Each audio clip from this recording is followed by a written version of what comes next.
Bonjour à tous et bienvenue à cette nouvelle capsule de cours concernant le chapitre 2, recrutement et intégration. Dans ce chapitre, nous allons voir ensemble les axes suivants. Premièrement, les enjeux de recrutement, deuxièmement, le processus de recrutement et troisièmement, l'intégration. Commençons tout d'abord par une petite définition du recrutement. Le recrutement est un ensemble d'actions mises en œuvre pour trouver un candidat correspondant aux besoins d'une organisation pour un poste donné. Cela signifie que le recrutement est le processus qui permet à l'entreprise d'acquérir les ressources humaines nécessaires à son fonctionnement et à l'atteinte de ses objectifs. Passons maintenant au premier point de ce chapitre, à savoir les enjeux du recrutement. Généralement, le recrutement est un processus à fort enjeu. Dans ce sens, il doit prendre en considération les facteurs suivants. Premièrement, à travers le recrutement, on doit réussir à attirer les meilleurs. Cela signifie que l'entreprise doit être capable d'attirer les compétences clés afin de se démarquer par rapport à ses concurrents, surtout que ces compétences sont rares sur le marché. C'est-à-dire, on doit mettre en place un recrutement sélectif permettant d'attirer les compétences clés. Deuxième élément, on doit limiter les coûts. Le recrutement, c'est un processus coûteux. Donc, l'entreprise doit être capable de minimiser les coûts de ce processus tout en gardant un bon rapport qualité-coût. Surtout que le meilleur recrutement n'est pas forcément le plus cher. C'est-à-dire, on doit bien faire attention aux coûts générés par le processus du recrutement. Troisième élément, le processus de recrutement doit être performant. Qu'est-ce que signifie ça? Ça signifie que le recrutement est un investissement lourd, donc il faut bien travailler toutes les étapes de ce processus et faire très attention pour ne pas le transformer en un coût. Dernier élément, il faut respecter les règles, c'est-à-dire que les procédures de recrutement utilisées doivent respecter ou bien elles doivent être conformes à la réglementation régissant les opérations du recrutement, bien régissant la relation entre le salarié et l'entreprise. Deuxième élément, le processus de recrutement. Le processus de recrutement est un processus compliqué. Il comprend, selon Jean-Marie Peretti, quatre grandes étapes qui sont aussi subdivisées en sous-étapes. Les grandes étapes du processus de recrutement sont, premièrement, la définition du besoin, deuxièmement, la recherche des candidats, troisièmement, la sélection des candidats et finalement, la concrétisation. On va maintenant passer pour donner plus de détails pour chaque étape. Commençons par la première étape, à savoir la définition du besoin. La définition du besoin constitue la première étape du processus de recrutement. Elle est constituée de quatre sous-étapes, à savoir, premièrement, la demande de recrutement, deuxièmement, la décision de recruter, troisièmement, la définition du poste et quatrièmement, la définition du profil. Passons maintenant pour détailler chaque sous-étape à part. La demande de recrutement. Généralement, la demande de recrutement émane du responsable hiérarchique directement concerné par le besoin. Pourquoi? Parce qu'il est le mieux placé pour savoir les besoins en termes de ressources humaines, de sa fonction ou bien de son service. Le besoin de recrutement peut être un besoin qui est apparu suite à un remplacement, soit suite à une mutation, suite à un départ ou bien un nouveau besoin au sein du service ou bien au sein de la fonction concernée. Deuxième étape, à savoir la décision de recruter. Généralement, avant de passer à la décision de recrutement, on doit commencer par ce qu'on appelle un diagnostic d'opportunité. Qu'est-ce que signifie le diagnostic d'opportunité?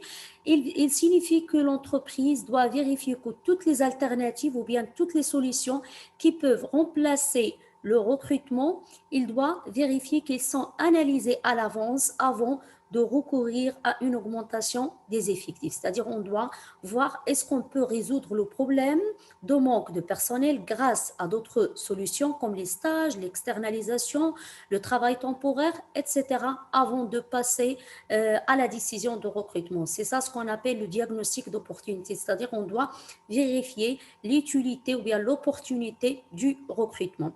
La décision de recruter est une décision prise par le plus haut niveau au niveau de l'entreprise, c'est-à-dire elle est prise par la direction.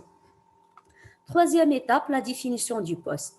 La définition du poste est la clé de voûte du processus de recrutement, voire même le succès ou l'échec de l'opération de recrutement dépend de la qualité de cette description. Cette description doit correspondre à la réalité et il doit refléter les caractéristiques du poste afin d'éviter tout problème futur entre l'entreprise et le salarié prochain. Parmi les éléments, bien parmi les informations que doit contenir généralement la description du poste, on trouve premièrement l'identification de l'emploi, c'est-à-dire dans la définition du poste, on doit présenter une description de l'ensemble des tâches, de l'ensemble des attributions qui seront assurées par le salarié.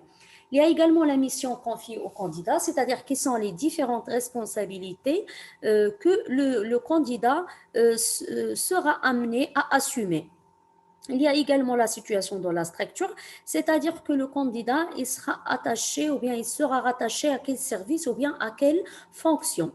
Il y a également un autre point, c'est la marge d'autonomie, c'est-à-dire quelle est la marge d'autonomie accordée aux salariés ou bien aux candidats au niveau de la prise de décision. Est-ce qu'il va participer à la prise de décision ou non? Tous ces éléments, on doit les définir au niveau de ce point, la marge d'autonomie. Il y a également le contrôle par le supérieur hiérarchique, c'est-à-dire le candidat il sera contrôlé par quel supérieur.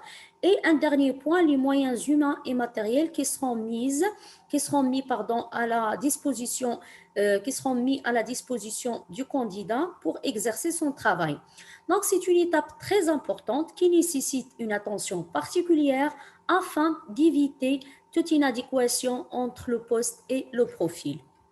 La dernière étape de cette première grande étape, c'est la définition du profil. Le profil, il correspond aux caractéristiques du candidat qui va occuper le poste en question et ce, à travers trois dimensions, à savoir, premièrement, la mission confiée, c'est ce qu'on vient d'expliquer au niveau de la description du poste. La mission confiée, c'est l'ensemble des attributions et des responsabilités à assumer par le candidat. Pour les compétences, ce sont les compétences souhaitées pour le poste. On trouve dans ce sens-là qu'il y a des compétences qui sont connexes ou bien qui sont partagées par plusieurs postes, mais on trouve également que l'entreprise peut demander des compétences qui sont spécifiques pour un poste bien donné. Par exemple, lorsqu'on veut recruter par exemple un commercial, l'entreprise doit chercher des compétences qui sont en relation par exemple avec la communication, avec par exemple le traitement des clients, etc. Ce sont des compétences qui sont spécifiques à la nature du poste. Et pour le profil du candidat, cette rubrique concerne la formation souhaitée, le niveau d'expérience, etc. Maintenant, on va passer à la deuxième étape du processus de recrutement, à savoir la recherche du candidat. La recherche du candidat peut se faire soit sur le marché interne de l'entreprise, et dans ce cas-là, on parle d'une prospection interne, soit sur le marché externe, et dans ce cas-là, on parle d'une prospection externe. Commençons tout d'abord par la prospection interne. La prospection interne signifie que l'entreprise fait recours au marché interne pour rechercher des candidats du fait généralement que les postes vacants, ils doivent être en priorité proposés aux salariés de l'entreprise. C'est-à-dire que les salariés de l'entreprise ont plus de chances généralement ils ont plus de chances d'être proposés au niveau des postes vacants. Dans le cadre de la politique de la promotion interne exercée par l'entreprise.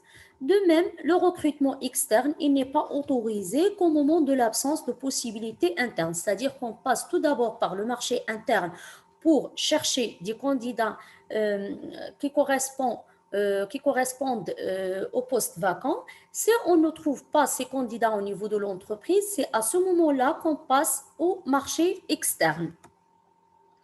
Donc, généralement, la réussite de la prospection interne nécessite deux facteurs. Premièrement, l'existence d'un système d'information qui collecte toutes les informations sur le personnel, soit via intranet ou bien les informations qui sont collectées à travers les entretiens d'évaluation. C'est-à-dire, on doit avoir une base de données riche d'informations sur les salariés pour pouvoir proposer des promotions, bien des postes vacants aux salariés de l'entreprise. Deuxième élément, il faut exploiter les informations disponibles afin de prendre les bonnes décisions, surtout les informations qui sont retenues au niveau des entretiens d'évaluation, comme je viens de citer. On va maintenant passer pour voir quels sont les avantages et les inconvénients avant de passer aux avantages et aux inconvénients, généralement l'information recueillie sur chaque employé peut servir, comme je viens de dire, comme un matériel de base pour sa promotion au niveau de l'entreprise. Passons maintenant aux avantages et aux inconvénients de la prospection interne. Parmi les avantages de la prospection interne, on trouve la motivation de l'employé promu. Pourquoi? Parce que déjà, la promotion, c'est un facteur de motivation. Et le fait que le salarié bénéficie d'une promotion, dans ce cas-là, on trouve que le salarié est motivé pour travailler, pour donner plus au sein de l'entreprise. Deuxième élément, il y a la motivation des autres employés et de toutes les ressources humaines à vouloir se perfectionner en imitant le salarié promu. C'est-à-dire que lorsqu'on trouve dans un groupe de salariés, l'un des salariés a bénéficié d'une promotion, tout le monde veut faire la même chose afin de bénéficier également d'une promotion, ce qui constitue par la suite un facteur de motivation. Troisième élément, il y a l'économie du temps en matière de la formation et de l'intégration. Pourquoi? Parce que le salarié, c'est quelqu'un qui appartient déjà à l'entreprise, c'est-à-dire on va dépenser moins de temps au niveau de sa formation et au niveau de son intégration. Dernier élément, c'est l'économie du coût, c'est-à-dire que l'entreprise va économiser les coûts ou bien elle va épargner les coûts qui peuvent résulter lors d'un recrutement externe. Pour les limites ou bien les inconvénients de la prospection interne, on trouve que ce processus prend davantage les résultats passés que les aptitudes à remplir le nouveau poste, c'est-à-dire qu'on se base uniquement sur les résultats passés, chose qui peut, dans certains cas, ne pas refléter la réalité du salarié ou bien la réalité de son niveau et également son aptitude à occuper le poste en question.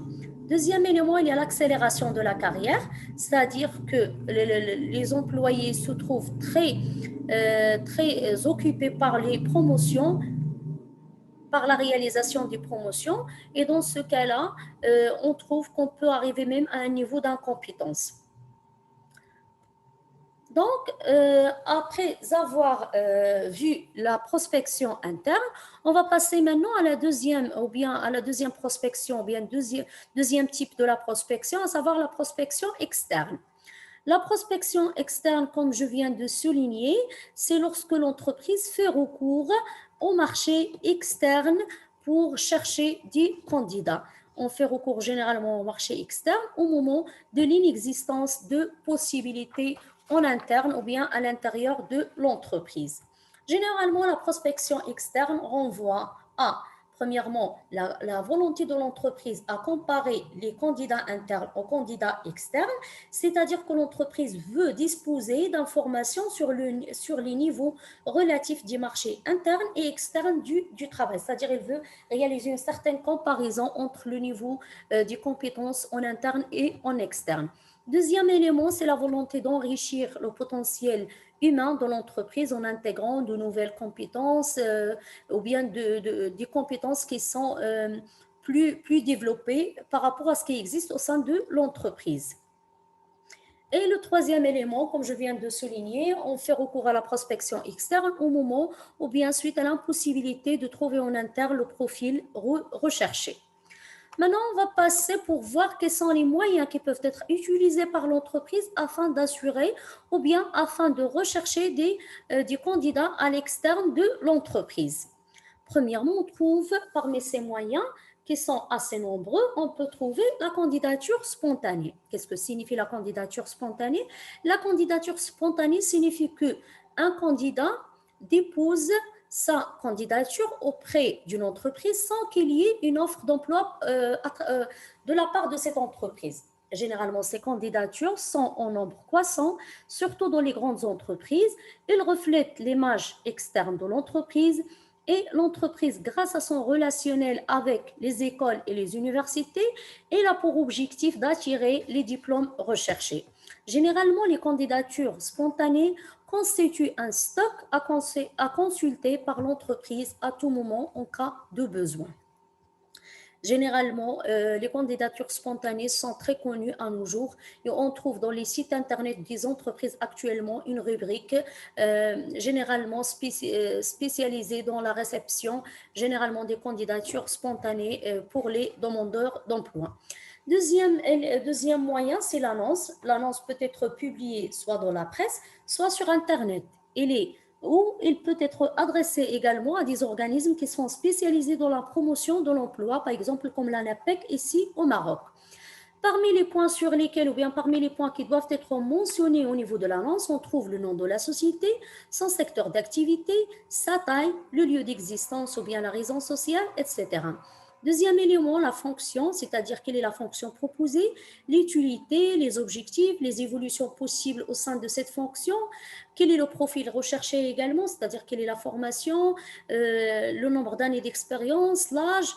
Il y a également les avantages qui seront proposés aux candidats comme la formation, les avantages d'évolution de carrière, etc.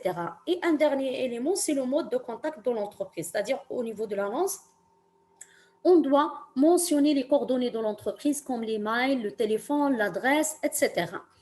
Un troisième élément, c'est l'Internet. On trouve généralement actuellement que toutes les entreprises, ou bien la majorité des entreprises, disposent d'un site Internet sur lequel ils publient généralement l'ensemble des informations, ou bien l'ensemble des actualités, y compris les offres d'emploi pour informer le public. Et on trouve qu'ils font même des publications au niveau de ce site, comme je viens de dire, sur toutes les actualités qui concernent l'entreprise. C'est-à-dire que l'utilisation de l'Internet actuellement et devient de plus en plus répandue par les entreprises.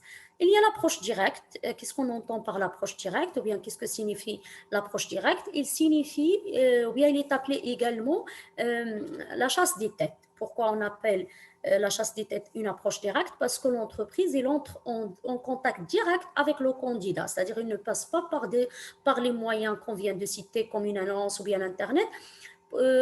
Cette approche n'est pas appliquée par tous les types de candidats, mais uniquement pour les compétences qui sont clés. C'est-à-dire que lorsque l'entreprise observe une compétence clé chez une autre entreprise, elle essaie de stimuler cette personne à quitter son entreprise et venir travailler au niveau de l'entreprise en question à travers des avantages comme un salaire plus important, des primes ou bien des avantages en termes de la rémunération. C'est pour cette raison qu'on appelle cette approche une approche directe parce que l'entreprise, elle essaye de convaincre la personne qui est une compétence clé ou bien qui a des compétences clés dans un domaine bien précis pour quitter l'entreprise d'origine et venir travailler avec l'entreprise en question.